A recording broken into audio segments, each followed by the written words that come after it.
अकिरा Miyawaki जपानी वनस्पती शास्त्रज्ञ यांनी विकसित केलेली मियावाकी वृक्ष लागवड, ज्याला आपण डेन्स फॉरेस्ट म्हणतो, म्हणजे कमी जागेमध्ये जास्तीत जास्त झाडे लावण्यात यावी आणि ज्याचा वेग 10 पट पारंपरिक वृक्ष लागवडीपेक्षा वेगाने वाढतो.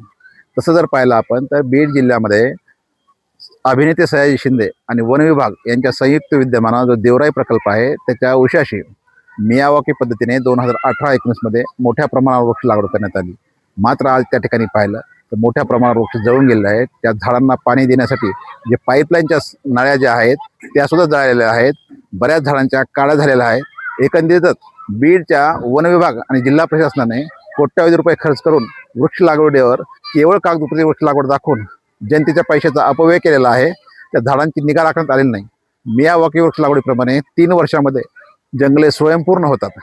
बीडचे जिल्हाधिकारी विवेक जॉन्सन एका दिवसामध्ये तब्बल 30 लाख वृक्ष लागवड केली म्हणून स्वतःची पाठ थोपटत असताना आणि इंडियन बुक ऑफ रेकॉर्डमध्ये नाव नोंदवून प्रमाणपत्र स्वीकारत असताना या ठिकाणी जर पाहिलं आपण तर जी कागदोपत्री किंवा बोगस वृक्ष लागवड दिसते. संबंधित प्रकरणामध्ये बीड जिल्ह्यातील गेल्या 8 ते 10 वर्षामध्ये जी वृक्ष लागवड झाली त्याचं ऑडिट व्हायला पाहिजे. संबंधित विभागाच्या अधिकाऱ्यांवर त्याची जबाबदारी निश्चित करायला पाहिजे आणि वृक्ष लागवड वृक्ष संगम याची जबाबदारी संबंधित विभागावर निश्चित व्हायला पाहिजे आणि जी बोगस लागवड आहे त्या ठिकाणामध्ये कठोर कारवाई करण्यात यावी अशी आमची मागणी आहे.